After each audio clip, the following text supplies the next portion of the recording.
Covid protocol का पालन करते हुए उत्तर प्रदेश विधानमंडल का मानसून सत्र आज से शुरू। विधानसभा और विधान परिषद में दिवंगत सदस्यों को श्रद्धांजलि देते हुए मौन रखा गया। कार्रवाई कल तक के लिए स्थगित। कृषि मंत्री सूर्य प्रताप शाही ने कृषि अनुसंधान परिषद में वर्ष 2014 से 16 के बीच हुई भर्तियां की रद्द। अनियमितता में शामिल 19 कर्मचारियों की सेवाएं समाप्त।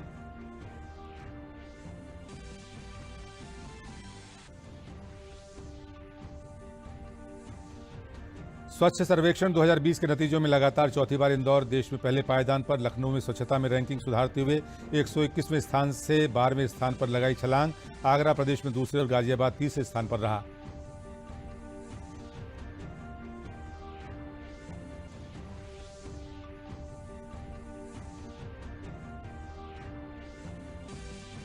और बुंदेलखंड के जल संसाधनों के प्रबंधन के लिए प्रदेश सरकार, जल संसाधन मंत्रालय और इजरायल के बीच हुआ समझौता। परियोजना में बुंदेलखंड के 25 गांवों में आधुनिक सिंचाई तकनीक की होगी शुरुआत।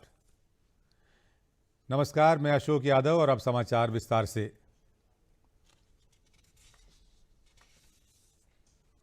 विधानसभा में मानसून सत्र के पहले दिन दिवंगत सदस्यों को श्रद्धांजलि अर्पित करते हुए नेता सदन मुख्यमंत्री योगी आदित्यनाथ ने कहा कि हमारी कैबिनेट के 2 सदस्य कमला रानी वरुण और चेतन चौहान की आकस्मिक मृत्यु से जो स्थान रिक्त हुआ है उसकी भरपाई नहीं की जा सकती।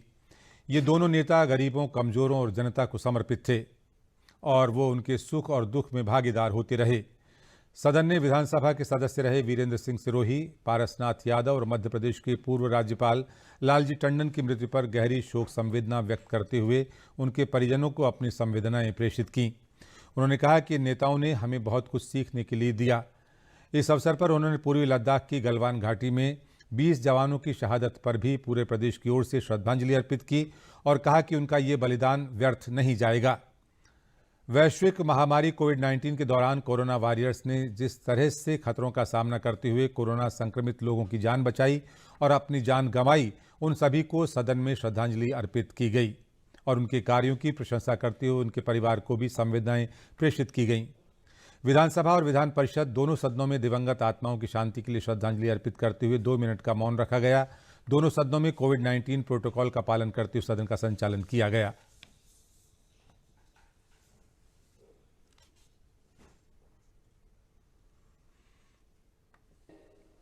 मैं इन सभी अपने पूर्व मान्य सदस्यों के प्रति उनकी आत्मा, दिवंगत आत्मा की शांति की कामना करते हुए शोक संतप्त परिजनों के प्रति सदन की संवेदनाओं को उनके परिजनों तक पहुंचाने की अपील आप सबसे करते हुए मैं इन सभी अपने मंत्रिमंडल के सहयोगियों, सदन के हमारे सदस्यगण, गलवान घाटी में शहीद हुए देश के वीर सैनिकों, कोरोना वॉरियर्स और सदन के पूर्व सदस्यों के प्रति सदन की ओर से विनम्र श्रद्धांजलि अर्पित करते हुए आपसे अपील करता हूं कि सदन की भावनाओं को शोक संतप्त परिजनों तक पहुंचाने की कृपा करें।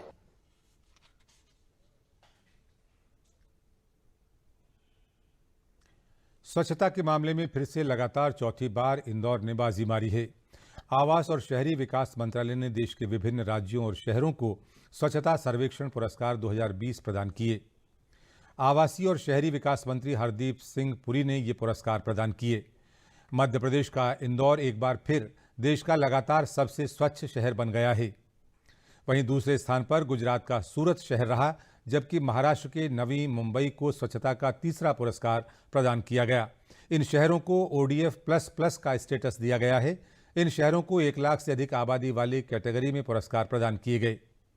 वहीं 1 लाख से कम की आबादी वाले शहरों में महाराष्ट्र के 3 शहरों ने बाजी मारी। कराड़, सावड़ और लोनावाला क्रमशः पहले, दूसरे और तीसरे स्थान पर रहे। वहीं 100 से अधिक शहरों वाले राज्यों की कैटेगरी में स्वच्छता के मामले में प्रथम पुरस्कार छत्तीसगढ़ को दिया गया है। 100 से कम शहरों वाले राज्यों की कैटेगरी में स्वच्छता पुरस्कार झारखंड को दिया गया। स्वच्छ कैंटोनमेंट बोर्ड का पुरस्कार जालंधर को मिला है, जबकि स्वच्छ गंगा टाउन का पुरस्कार वाराणसी को दिया गया है। केंद्रीय आवास और शहरी विकास मंत्री हरदीप सिंह पुरी ने देश भर के स्वच्छता सिपाहियों से संवाद किया। इस दौरान वो कोरोना महामारी के बीच काम करने वाले स्वच्छता सिपाहियों के कार्य अनुभव से रूबरू भी हुए। कार्यक्रम के दौरान केंद्रीय मंत्री ने स्वच्छता सर्वेक्षण रिपोर्ट 2020 को भी जारी किया। स्वच्छता सर्वेक्षण में इस बार लखनऊ ने ऊंची छलांग लगाई है। सर्वे के परिणामों की घोषणा में आज लखनऊ देश में 12वें स्थान पर है, जबकि प्रदेश में पहले स्थान पर। इससे पहले लखनऊ 121वें स्थान पर था। सर्वेक्षण में लखनऊ की रैंकिंग सुधरने के बाद जिम्मेदारी और बढ़ गई है।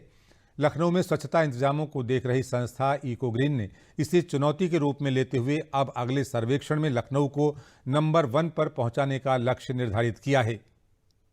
आज के सर्वेक्षण में लखनऊ नंबर 1 स्थान पर रहा, वहीं आगरा को दूसरा और गाजियाबाद को तीसरा स्थान हासिल हुआ है।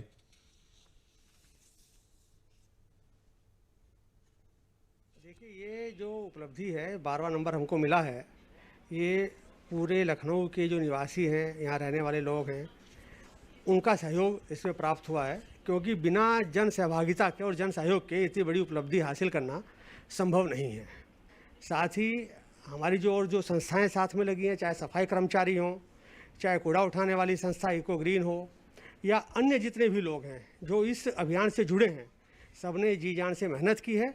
उसी का ये परिणाम है कि आज हम लोग 121 से 12वें स्थान पर आए हैं। प्रोसेसिंग हर चीज़ में काफ़ी मेहनत हुई है सर।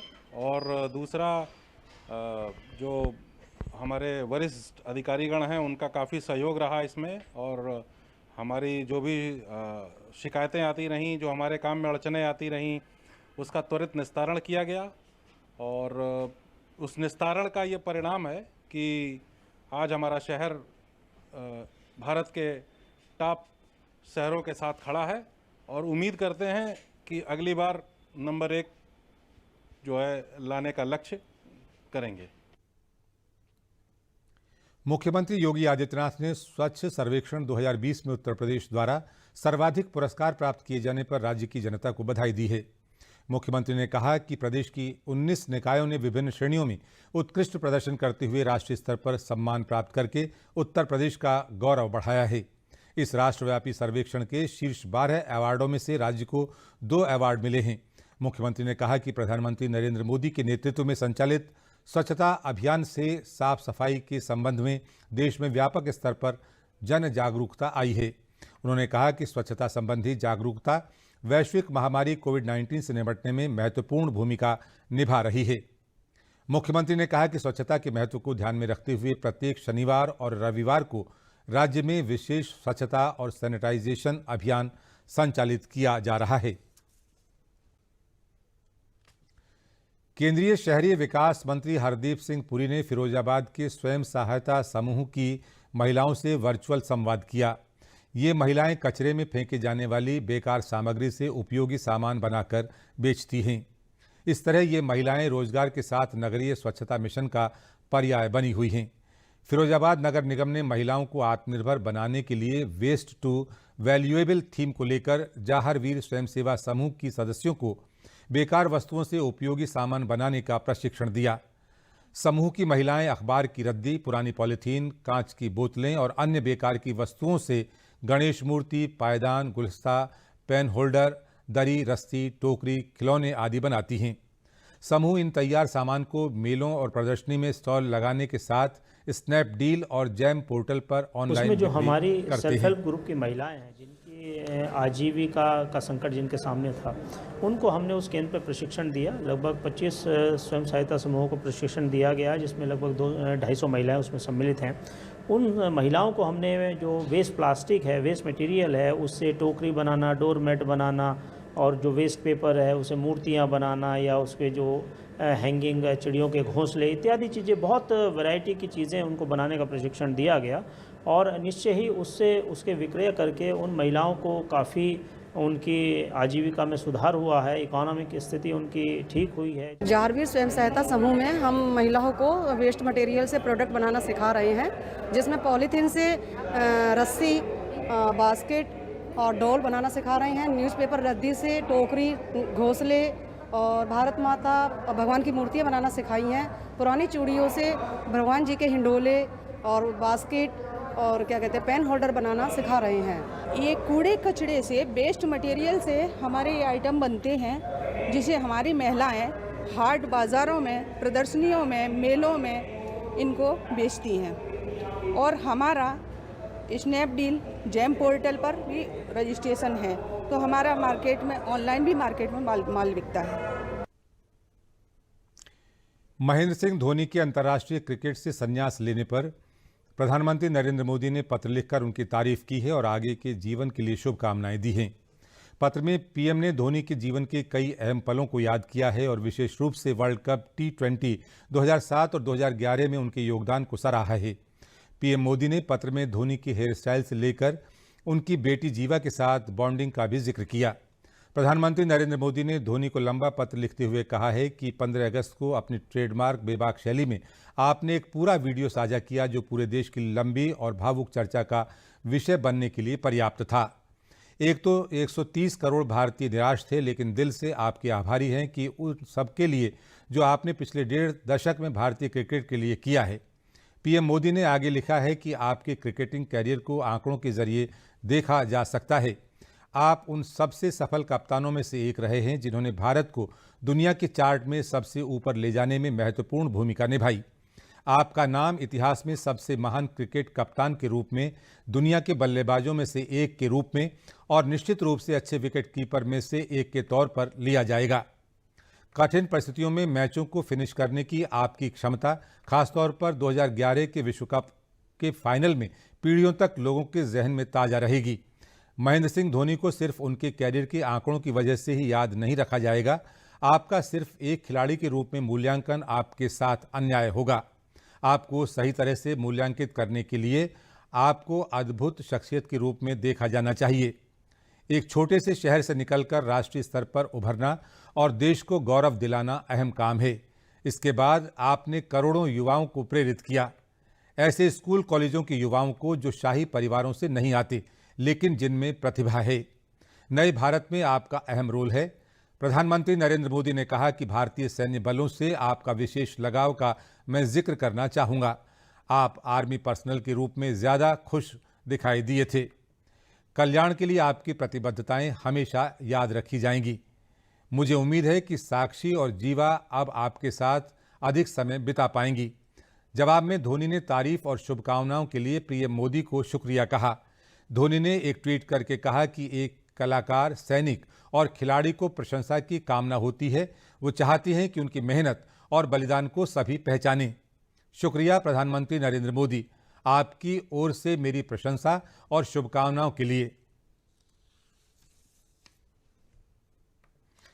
योगी सरकार ने भ्रष्टाचार के खिलाफ जीरो टॉलरेंस की नीति अपनाते हुए कृषि अनुसंधान परिषद में साल 2014 से 2016 में हुई विभिन्न पदों पर नियुक्तियों को निरस्त कर दिया है। साथ ही इस अनियमितता में पाए गए वर्तमान में कार्यरत 19 कर्मचारियों की सेवाएं समाप्त कर दी हैं। तत्कालीन महानिदेशक डॉक्टर राजेंद्र कुमार को भी चार्जशीट दी गई है। इस पूरे मामले की जानकारी देते हुए कृषि मंत्री सूर्य प्रताप शाही ने कहा कि यह पूरा भ्रष्टाचार समाजवादी पार्टी सरकार के रहते हुआ, जिसमें भाई भतीजावाद और पैसे का जमकर खेल हुआ था। कृषि अनुसंधान परिषद में वर्ष 2014, 15 और 15-16 के विभिन्न पदों को भर्ती करने के लिए शासन ने सशर्त उनको अनुमति प्रदान की। 25 पदों पर नियुक्ति हेतु चयन की प्रक्रिया शुरू हुई और उस चयन प्रक्रिया में नियमों का खुला उल्लंघन किया गया और उत्तर प्रदेश शासन के जो कार्मिक विभाग के सर्कुलर थे उनका और आईसीआर के शर्तों का उल्लंघन करते हुए मनमानी तरीके से कुछ लोगों को लाभ पहुंचाने की दृष्टि से ऐसी नियुक्तियां की गईं जो पूरे चयन प्रक्रिया और परीक्षा प्रणाली को दूषित करती हैं और प्राइमा फेसाई इस बात की पुष्टि होती है कि उसमें काफ़ी हेराफेरी की गई और गड़बड़ियाँ की गईं। योगी आदित्यनाथ जी की सरकार बनने के बाद कई प्रतिवेदन हमको प्राप्त हुए और उन प्रतिवेदनों के आधार पर मैंने वरिष्ठ आईएएस अधिकारी जो उस समय विज्ञान और तकनीकी शिक्षा के प्रमुख रहे श्री हेमंत राव, उनको हमने ये जांच 24 जुलाई 17 को सुपुर्द की और उन्होंने संपूर्ण इस परीक्षा प्रणाली और उनके चयन की प्रक्रिया की जांच करने के पश्चात ये पाया कि जो चयन की प्रक्रिया अपनाई गई उसमें शासनादेश और नियमों का खुला उल्लंघन हुआ। कतिपय लोगों को लाभ पहुंचाने की दृष्टि से मनमाने तरीके से चयन प्रक्रिया में बार बार बदलाव की गई।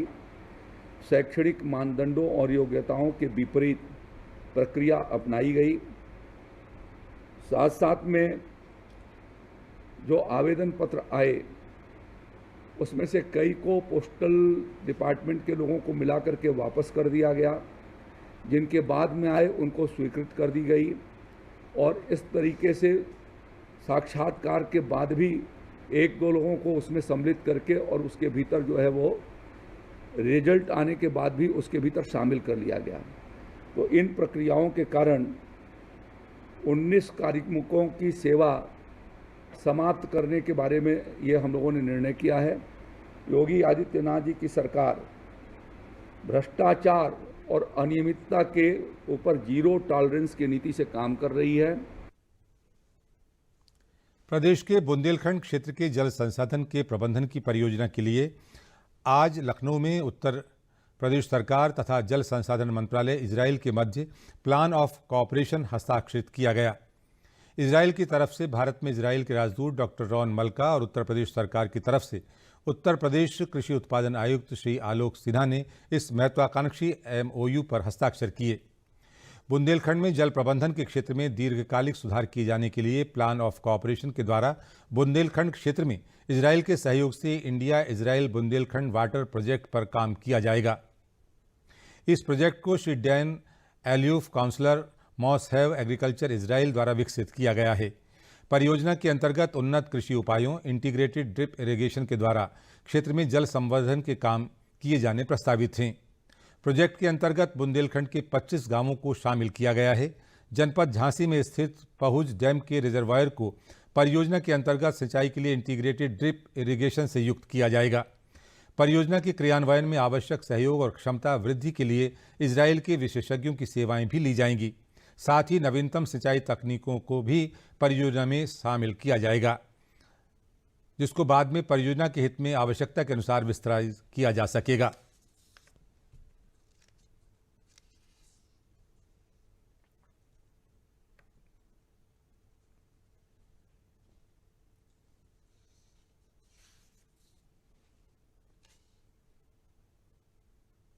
बुंदेलखंड क्षेत्र में इजरायली टेक्नोलॉजी के माध्यम से वहाँ की जो इरिगेशन की समस्या है, वहाँ की सिंचाई की समस्या है, उसको दूर करने के लिए आज एक ऐतिहासिक POC साइन किया है, जो प्लान ऑफ कोऑपरेशन से बोलते हैं, वो साइन किया गया। इसके लिए इजराइल के महामहिम राजदूत स्वयं आज इस कोविड के समय में भी उन्होंने अपना समय निकाल के लखनऊ में उपस्थित हुए हैं। और आज इजराइल में इंडिया डे भी मनाया जाता है, तो इंडिया डे के दिन वो यहाँ उपस्थित होकर उन्होंने MOU यहाँ पे साइन किया है। और इसमें जो इजराइल में पानी की कमी को दूर करने के लिए और वहाँ पे सिंचाई के साधनों को किसानों तक पहुँचाने के लिए जो तकनीक उन्होंने अपनाई है, उसके लिए झांसी में बबीना ब्लॉक में 25 गाँव सेलेक्ट किए गए हैं, जहाँ पे एक एरिया ऑफ एक्सीलेंस स्थापित किया जाएगा। और ये एक रोल मॉडल होगा, ना सिर्फ ऐसे जगहों के लिए जहाँ पानी की कमी हो, ये पूरे हिंदुस्तान में एक तरह का रोल मॉडल स्थापित किया जाएगा। और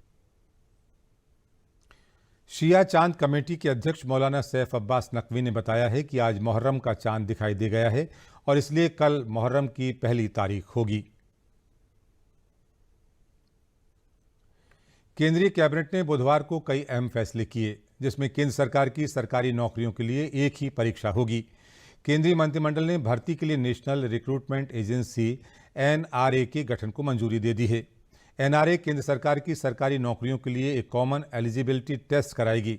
इससे करीब 2.5 करोड़ उम्मीदवारों को एक से अधिक परीक्षाओं में बैठने से छुटकारा मिलेगा। इसकी शुरुआत रेलवे, बैंकिंग और SSC की आरंभिक परीक्षाओं को एक साथ शामिल करने से होगी।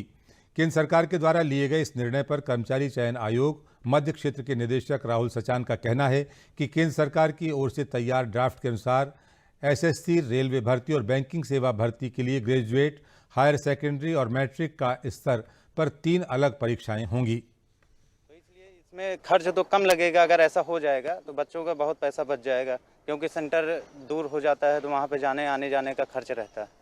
तो इसलिए सरकार की नीतियाँ ठीक हैं। रिक्रूटमेंट सेल का गठन किया गया है, ये तो सरकार का बहुत ही सराहनीय कदम है। इससे समय और संसाधन दोनों की बचत होगी। ये इसका एक प्रमुख है कि समय और संसाधन, क्योंकि एक एक वैकेंसी क्लियर होने 5-5 साल 7-7 साल, और उसके साथ साथ उसके जो भी ऑब्जेक्टिव के तौर पे टूल्स यूज़ होते, चाहे पेपर हो चाहे फिर उसकी फ़ी को बात ले, वो बहुत ज़्यादा कॉस्टली होते हैं। तो ये तो इस लिहाज से ठीक है। देखिए, आर्थिक माने अगर हम बात करें तो आर्थिक माने में भी बचत होगा। आर्थिक तो काफ़ी हद तक ये होगा कि जैसे बार बार अगर कोई किसी एग्ज़ाम पे मान लीजिए जो आर्थिक रूप से कमज़ोर हैं, तो उनमें ये देखा जाता है कि बच्चे कमज़ोर हैं, किसी तरीके से अपना मैनेज करते हैं, बार बार नहीं निकल पाता तो और ये होते कितने यार पैसे, उस दौर से हम भी गुजर चुके हैं। तो ये आर्थिक बचत भी होगा, बाहर भी नहीं जाना पड़ेगा। इससे बदलाव दूसरे रिक्रूटिंग एजेंसीज के लिए आएंगे कि हर एजेंसी अपने यहाँ जो फॉर्म अप्लाई करा रही थी और बहुत ज़्यादा नंबर फॉर्म्स का आ रहा था, उनको सभी का एग्जाम कंडक्ट कराना पड़ रहा था। अब चूंकि एक कॉमन एग्जाम सभी के लिए हो जाएगा, तो बाकी एजेंसीज जो बाकी फर्दर स्टेजेस ऑफ एग्जामिनेशन है उन पे ज़्यादा कंसंट्रेट कर पाएंगे, ज़्यादा बेहतर तरीके से काम कर पाएंगे। उत्तर प्रदेश जर्नलिस्ट एसोसिएशन के प्रदेश मंत्री तथा आयसना और मूल अधिकार एसोसिएशन के राष्ट्रीय प्रवक्ता सलिल कुमार मिश्र ने केंद्र सरकार द्वारा राष्ट्रीय भर्ती एजेंसी के गठन को एक नए युग की शुरुआत बताते हुए केंद्र सरकार को इसके लिए बधाई दी है। उन्होंने मुख्यमंत्री योगी आदित्यनाथ से प्रदेश में सरकारी भर्तियों में एकरूपता लाने के लिए राज्य स्तर पर भी इसी प्रकार की एक संयुक्त भर्ती एजेंसी बनाई जाने की मांग की है। उन्होंने कहा कि सरकार के इस कदम से एक ओर जहां अभ्यर्थियों को बार बार भर्ती परीक्षा देने से मुक्ति मिलेगी, वहीं भर्तियों में भ्रष्टाचार पर भी अंकुश लगेगा। श्री मिश्र ने कहा कि योगी सरकार में कानून और व्यवस्था के क्षेत्र में बेहतर प्रदर्शन किया है और अब रोजगार प्रक्रिया को भ्रष्टाचार मुक्त बनाया जाना भी जरूरी है।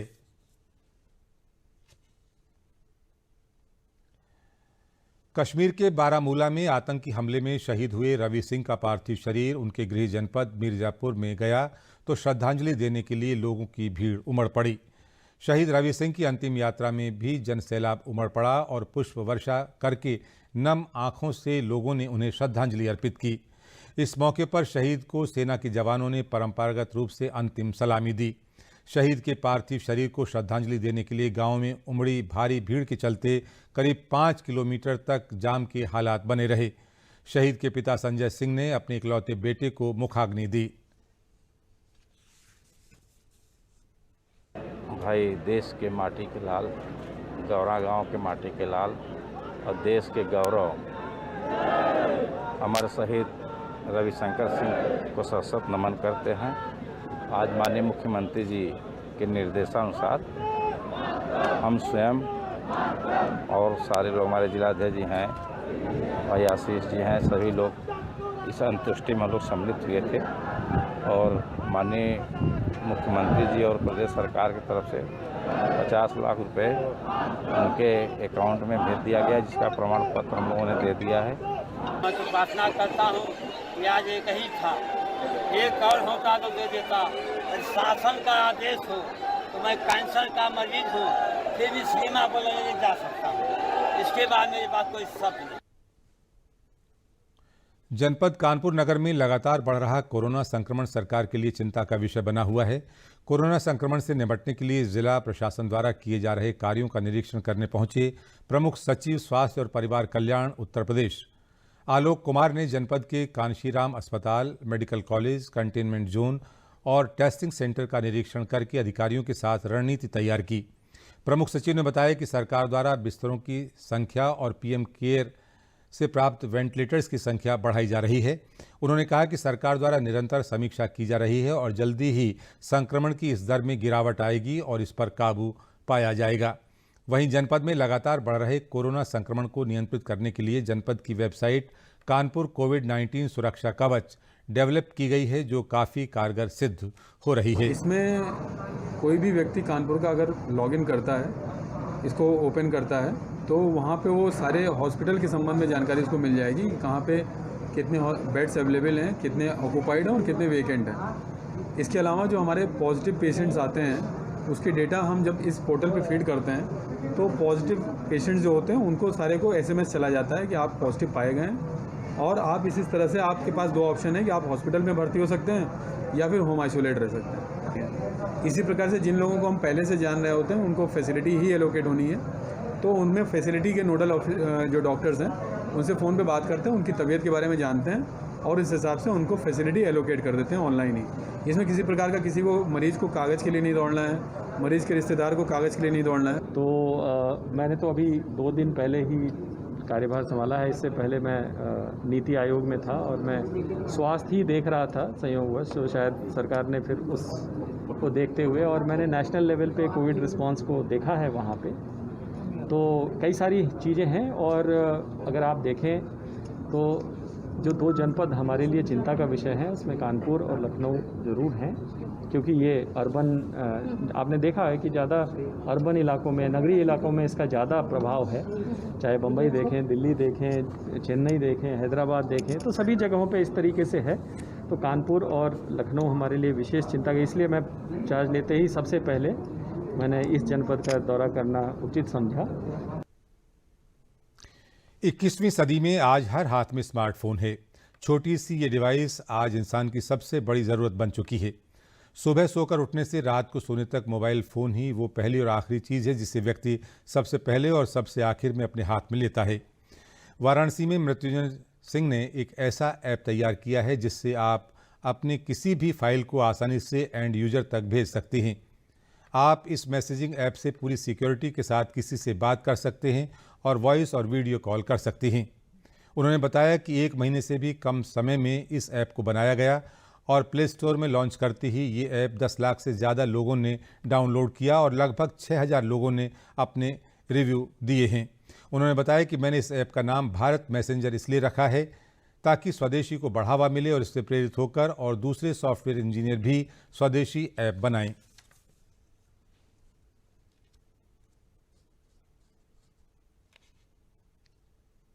एप्लीकेशन में क्या है कि आप जितने भी लोगों को बड़ा से बड़ा ग्रुप बना लीजिए और उसमें आप डिसाइड कर सकते हैं कि जो ग्रुप के जो सारे मेंबर का जो नंबर है क्या एक दूसरे को देखना चाहते हैं, अगर नहीं तो आप उसमें सेटिंग कर सकते हैं, प्राइवेसी लगा सकते हैं। सिर्फ एडमिन ही, जो ग्रुप का एडमिन होगा वही सारे लोगों का नंबर देख पाएगा और एक दूसरे के नंबर लोग नहीं देख पाएंगे। तो आपका डेटाबेस जो रहेगा, नंबरों का आदान प्रदान, वो सिक्योर रहेगा। ऐसा मुझे तो ज़्यादा से ज़्यादा स्वदेशी को ही बढ़ावा देना है, लेकिन आगे चल के मैं AI पे काम करूँगा जिससे हमारी जो टेक्नोलॉजी होगी एप्लीकेशन की, हमारे जो एप्लीकेशन हमारे डेटाबेस का और भी उच्च स्तर की टेक्नोलॉजी हो जाएगी जिससे मैसेजिंग करने में, बात करने में बहुत ही आसानी हो सके, ईजिली हो सके।